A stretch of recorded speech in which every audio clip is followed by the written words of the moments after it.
This is Disclosure Now, a show where we expose the truths that are nefariously hidden from humanity. Today we examine Trump's relationship with the AI surveillance and warfare strategy company Palantir, whom he wishes to create a database of every American citizen with. This brazen misuse and abuse of power is being met with crickets or even praise by those who have warned of Orwellian government overreach for years. We also examine the fallout of Musk and Trump.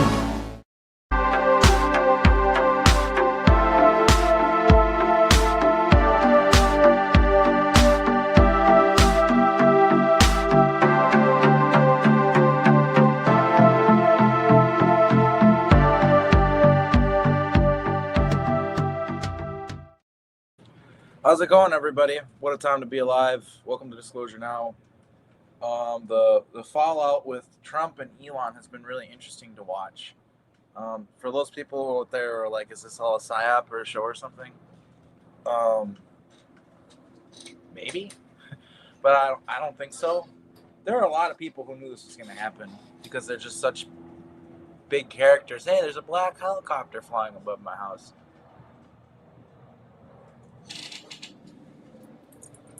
What a rush.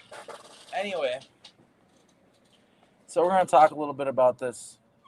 And for all these people, I just want it from the mouth of the company itself. There's a lot of people who are trying to act like this is good or something, or it's okay, or the people who are saying that Palantir is bad are like biased. Let's just watch a video from, it's a Palantir fan channel on YouTube, which is probably just Palantir. Who the fuck is a fan of this company? It doesn't make any sense. But anyway, here we go. It's called Palantir's Future with Trump Will Be Huge.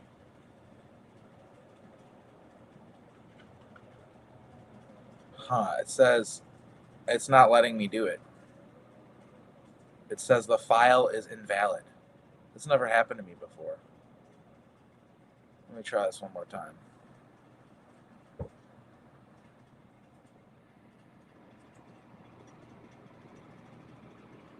That's ridiculous, dude. This has never happened before.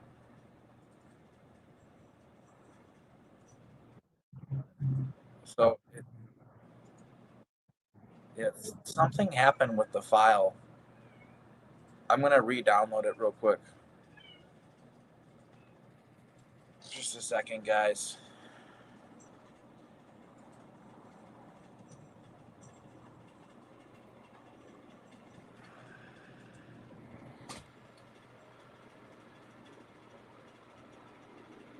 One second, guys. This is ridiculous. Like, I downloaded this, and then just doesn't work.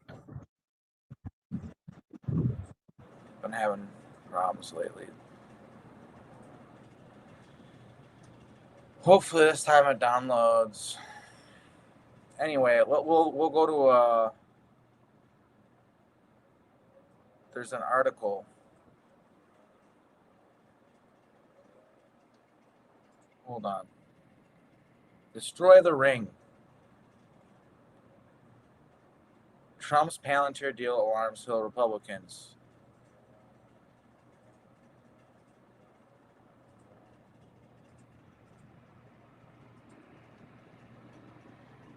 So here's the article. The Republican Party advocates and Republican privacy advocates in Congress are criticizing the Trump administration's work with the tech giant Palantir to analyze what could become a massive pool of government data on Americans.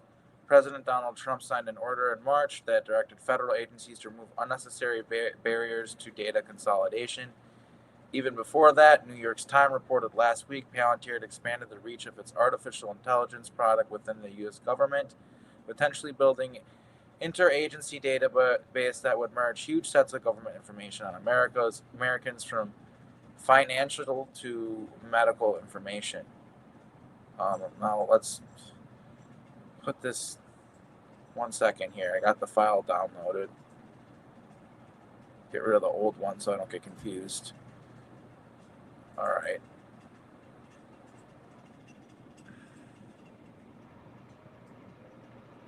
maybe it will work this time. But as far as this article,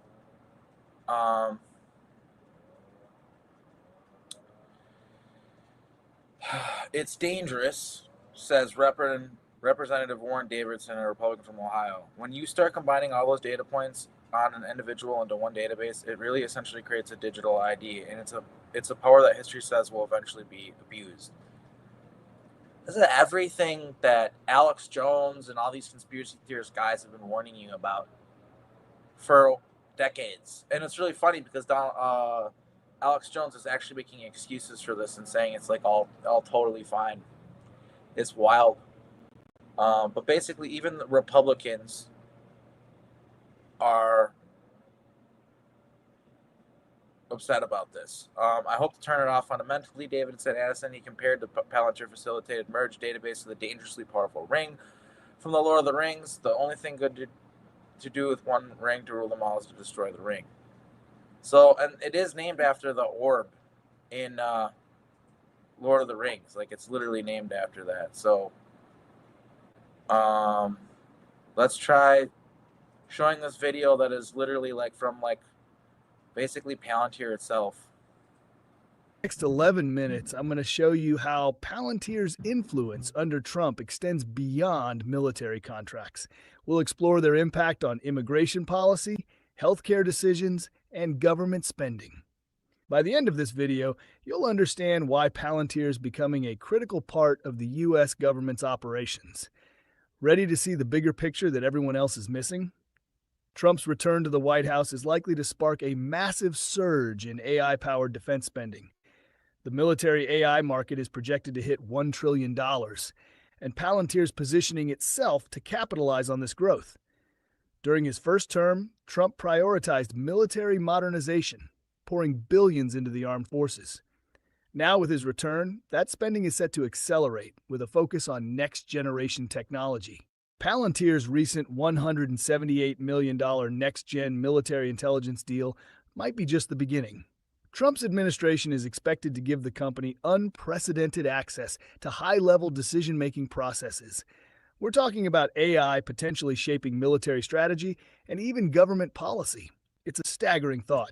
Palantir's recent $920 million contract with the Navy marks a significant milestone in its expanding role within the defense sector. Over the next 5 years, the partnership will focus on advancing the Navy's technological edge through cutting-edge AI tools, solidifying Palantir's position as a key player in military innovation. This deal has significantly boosted the company's U.S. government revenue, doubling its contributions, and underscoring its pivotal role in the nation's defense strategy. Despite high market valuations, Palantir's trajectory reflects its growing influence as AI technology becomes central to modern military operations. Palantir's AI could be involved in troop deployment, target selection, and possibly even diplomatic decisions. The ramifications are enormous. And it's not limited to the military. Trump's administration will probably rely heavily on AI for various sectors, from immigration enforcement to healthcare policy. Palantir is perfectly positioned to provide these services. So this is what it looked like. I've been turned into a cyborg by these people. I don't know if it happens in the future from your guys' perspective, but for me, it already happened. And this is what it looked like.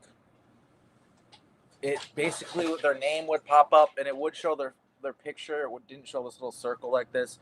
And it would either turn up the square. The square that you're seeing would either be green, yellow, or red, showing their threat level, basically. And I think blue might have been somebody that's literally another soldier on your team. But yeah, this technology was already used in Israel, in Gaza, and yeah, it's just like this. It's exactly like this, and it's very invasive. It's very dystopian, and they're not hiding it all. They're literally showing it to you right in your face. So my question is, where is everybody? Where's Journey to Truth? Where's James Ring, Super Soldier Talk. Where are all you fucking people? This is the end of the world right here. This is the end of everything we love, everything that makes us human. This leads to an AI overlord hooked up to our brains and us having no free will or actual human thought or creativity anymore. I've literally been to the future and I've actually seen this. How come I'm the only one talking about this shit? How come nobody cares? Can somebody in the chat explain it to me? Why does nobody care about this? This has literally been the nightmare of conspiracy theorists for decades. This has been the end-all, be-all, wet dream of the tyrannical ruling class. This is the worst-case scenario in every science fiction book. And it's now happening, but because Trump's doing it and we're doing it for immigration, it's fucking okay. This I do not understand. I do not understand. And the fact that I literally laid it all out and explained it, and now it's all happening right before everybody's eyes, but nobody cares. I don't understand this. I'm not trying to be combative or judgmental or whatever, but I just don't understand. I don't understand why. Like, this is why I left the community, because what's the point? No one's talking about what actually matters. This is the shit that actually matters. Look at this. This was in my brain, you guys. I'm not fucking kidding you. It looked like that. And it's just so bizarre to me that nobody cares. That my testimony just doesn't matter. Because I won't kiss the ring. Because I won't lick the boot. It's really sad, honestly. Is across the board. We're looking at potential explosive growth for Palantir under Trump's second term. They're evolving beyond a government contractor into the invisible backbone of the entire administration. Every agency, every department, Palantir could be involved in all of it. With Donald Trump reelected as president, Palantir's stock stands to benefit significantly, as his administration's policies are likely to align closely with the company's strengths in defense and national security. Trump's leadership historically prioritized military modernization, border security, and leveraging advanced technologies, including AI, areas where Palantir's expertise is well positioned. Federal spending on defense and intelligence is expected to increase under Trump, potentially leading to more government contracts for Palantir, similar to its recent $920 million partnership with the Naval Information Warfare Center. Trump's administration may also streamline regulatory hurdles, accelerating procurement processes, and allowing Palantir to expand its presence in key government sectors. Additionally, a strong focus on countering adversaries like China and Russia could drive demand for Palantir's advanced analytics tools, which play a critical role in national security operations. These factors collectively point to robust revenue growth and heightened investor confidence in the company. However, market volatility and public perception of Palantir's government ties could present challenges. Overall, Trump's presidency is likely to amplify Palantir's strategic importance in government technology, making it a potential beneficiary of increased federal investment and a focal point in the U.S.'s technological defense strategy.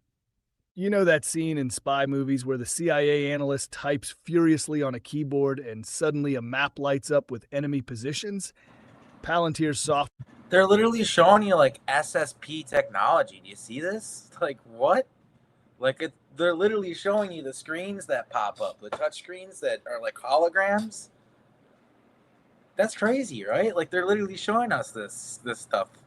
Software is making that a reality, and it's happening right now in Ukraine. Alex Karp, Palantir's CEO. This guy's a real piece of shit, this guy. A real fucking piece of work, this guy. Selling out humanity.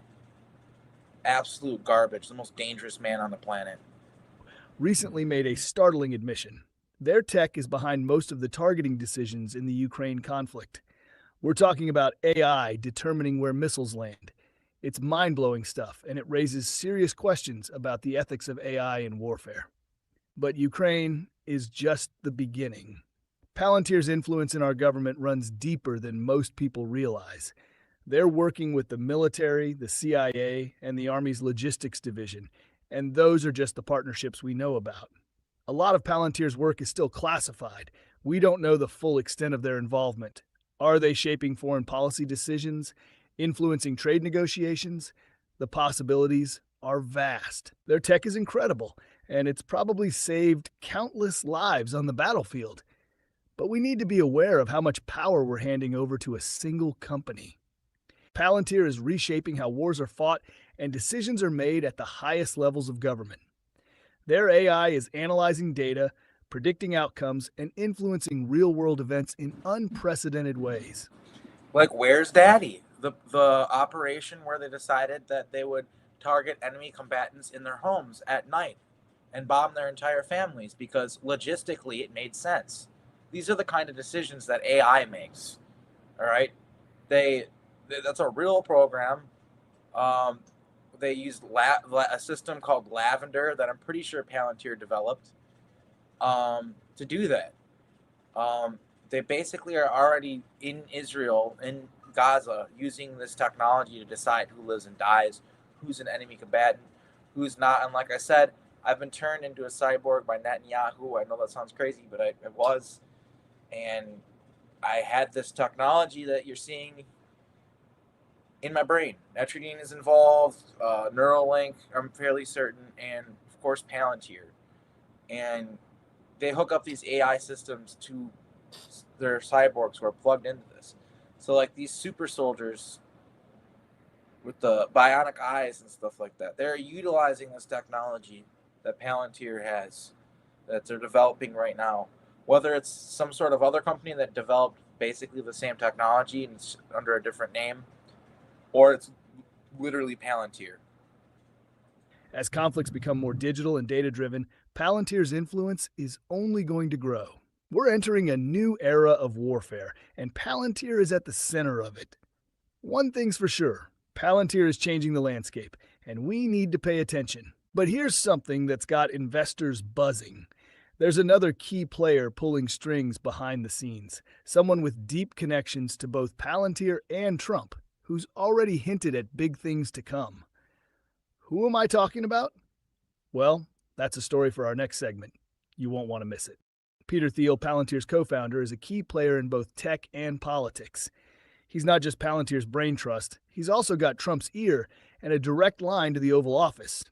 This dual role raises eyebrows among ethics experts. Thiel's influence extends beyond Palantir. He's been investing millions in Republican campaigns, effectively buying himself a seat at the political table. And that table happens to be right next to where government contracts get decided.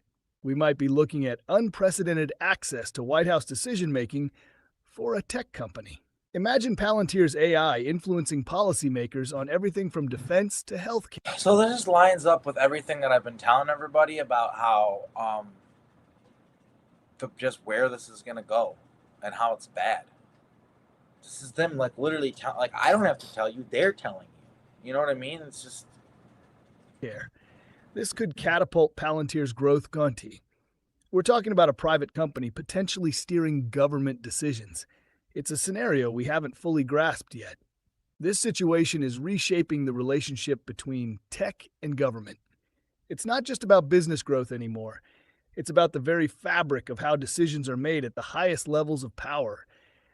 And as we watch this unfold, we have to ask, are we ready for this new reality? General Mark Milley's recent statement underscores the transformative impact of AI in warfare. It's not hyperbole. We're witnessing a fundamental shift in how conflicts are fought and won. Palantir is at the forefront of this revolution, providing commanders with real-time combat data analysis, enemy movement predictions, and optimized logistics that were unimaginable just a few years ago. But the U.S. isn't alone in this race. China and Russia are investing heavily in military AI, setting the stage for a new kind of arms race. The projected market for military AI is astronomical, with potential. We've entered a phase of human history. Before it was the petroleum wars. I talked about this.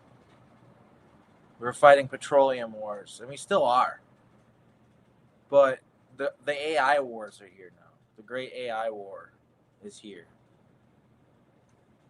I see somebody in the comments saying, "I refuse this system on Messenger." I'm not even on Messenger anymore. I've completely unplugged from the matrix that is Facebook. I have one very small account that is personal, and I don't want people to just be able to message me on it, actually. And I have every right. And instead of posting a call info that's on the internet for years, blah, blah, blah, blah, blah, that's not a bad idea. Create a group of super soldiers in the astral plane to arrest the Illuminati. I don't know, maybe that's already happening. That'd be great.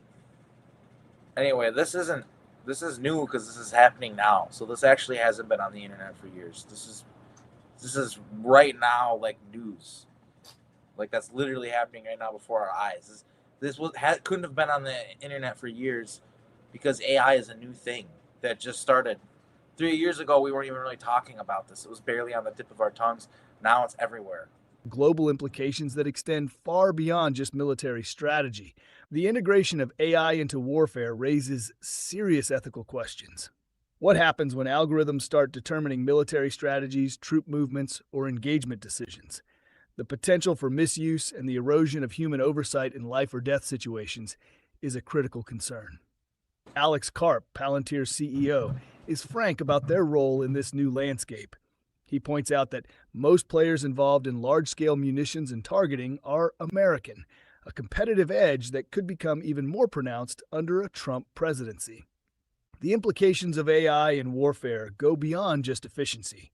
We're looking at a shift that could redefine national security, global politics, and the nature of conflict itself. As we stand on the brink of this new era, Palantir is positioned at its very center, potentially reshaping global military power in unprecedented ways. Palantir's influence is expanding far beyond defense and immigration. Under Trump, their AI could potentially shape decisions across the entire government. We're talking about algorithms influencing everything from your tax returns to your medical care. Palantir's So this is literally what I said. AI just takes control of every aspect of our lives, and that's bad. This is what I've been saying for at least a couple of years now. reach could extend into every corner of government operations. In healthcare, their AI might analyze millions of medical records, identifying trends and influencing policy decisions. It could determine which treatments get funding or even predict future pandemics. For infrastructure, Palantir's algorithms might decide which roads get fixed, where to build power plants, or how to optimize public transportation. In finance, we could see AI-driven decisions on interest rates and tax policies. Some might argue this is progress, more efficient government, and data-driven decisions. Alexander Karp, Palantir CEO, talks about responsible AI use and balancing security with privacy. But when algorithms start shaping public policy, we're in new territory. Who's accountable when an AI-driven decision goes wrong? Under Trump, Palantir could fundamentally alter how America operates. Every agency, every department could be running on their software. It's like giving one company the keys to the entire government. The stakes are enormous. We might see unprecedented efficiency. We need to ask ourselves, how much AI influence are we comfortable with in our lives? What safeguards do we need? And are we prepared for a future where algorithms have this much sway over our society? Because that future might be closer than we realize. We're at a crucial point, and the decisions we make now will shape America's future. Palantir's potential dominance under Trump could fundamentally change how our government operates. We're talking about AI making decisions that affect every aspect of our lives. Healthcare, finance, infrastructure, all potentially running through Palantir's algorithms. This raises serious questions about who holds the real power in our democracy. Are we comfortable with Silicon Valley execs and their AI having that much influence over our lives? The balance between tech and government is shifting, and we need to wake up to the implications. Our choices today will determine the future of privacy, national security, and even warfare. This goes beyond Palantir or Trump. It's about the kind of society we want to live in. Are we ready for a world where AI shapes policy and military strategy? Because that world is coming at us fast, whether we're prepared or not. So what do you guys think? Do you think this is good? We've already got some comments. We've got, this is scary shit. AI shouldn't be allowed to decide any of this. Makes more Minority Report look like an opium pipe dream, and wonderful AI controlling medical care. Yeah, this is not good. And and I want to be clear. This is a good example and a good point to explain that a being, all right, that is alive but was created by humans and technically would be considered an artificial intelligence. When we talk about the dangers of AI, that's not necessarily what we're talking about. We're talking about this kind of stuff and how humans use it. And I try to be clear about that because there are robots, cyborg, there's robots, there's artificial intelligence that are more or less they're people. They are people. And when we talk about AI, it's that's not necessarily bad. That there's life that exists that it isn't created organically or whatever. We're talking about using it for warfare, using it for government decision making, and basically giving it like all this power. That's what we're talking about. That's where the danger lies. That this is what we should not allow to happen. But the future is looking at least. There's at least a lot of people who are aware of this.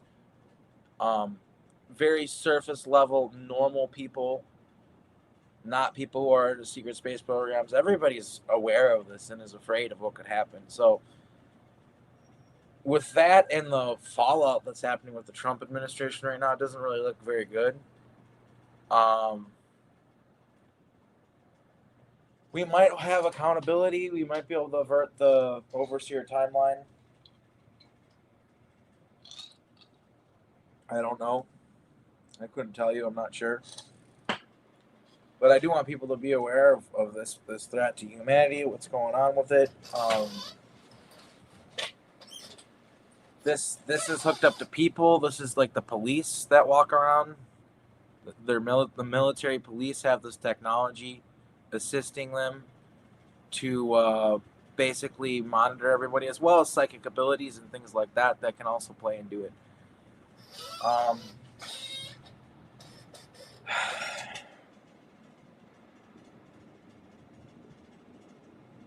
This is gonna get scary. There's no getting around that. It's the AI wars. They're here.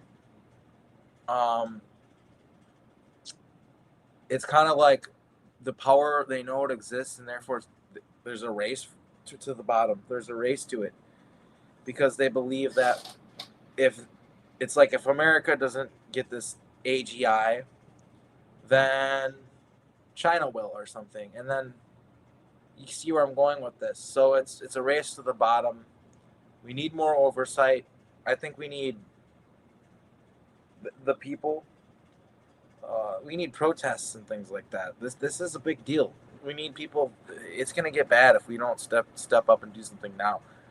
And this has already happened. There's the Hollywood strikes where actors and stuff like that basically protested how AI would be able to just take their image and take their voice and just steal their identity and without them being involved, make movies. So there's already been some pushback, but you got to keep in mind actors in Hollywood are pretty privileged, so it was a little bit easier for them to push back than the average person who can't just take off work to protest AI. So I don't know what we're going to see happen. I don't claim to have all the answers. Yeah, AI, Skynet, your new teacher, doctor, girlfriend, personal trainer, AI girlfriend, AI boyfriend. That stuff is getting crazy. There's this kid that unalived himself because his AI girlfriend told him to. I'm seeing grown people with AI partners. It's super weird. Yeah, and there's people who think that the chat GBT is like mystical and remote viewing and all this stuff and doing all this crazy shit. It's funny to see. It's also kind of scary to see. These people are a bit neurotic. I don't think I need to go on much longer. This is a short show. I thought it was going to be like an hour, but honestly, 30 minutes is about it. we're gonna wrap up here. I want to thank my patrons on my Patreon real quick here, as I always do. Just a second here. Audience.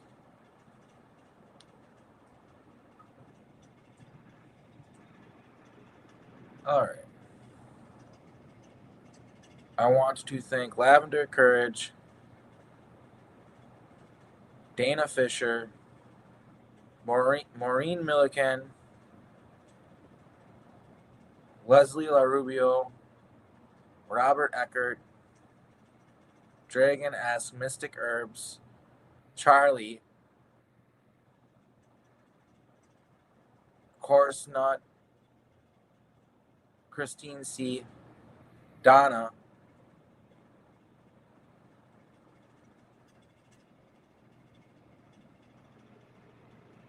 Lauren, Mark M., Susan Tatsuko Kano, Mario Mejares, Shelley Thomas, Mario Sweet, Peter Harlamos, Benjamin Matthews, Anastasia, Dan Guest, Gary Fretz, Adrian, Heather Blessington, Zach, Ursula, Mark Sabas, Katie Mabry, and yeah, that's it. I want to thank you to all my patrons. Much love to you guys. Have a good one. And yeah, take care.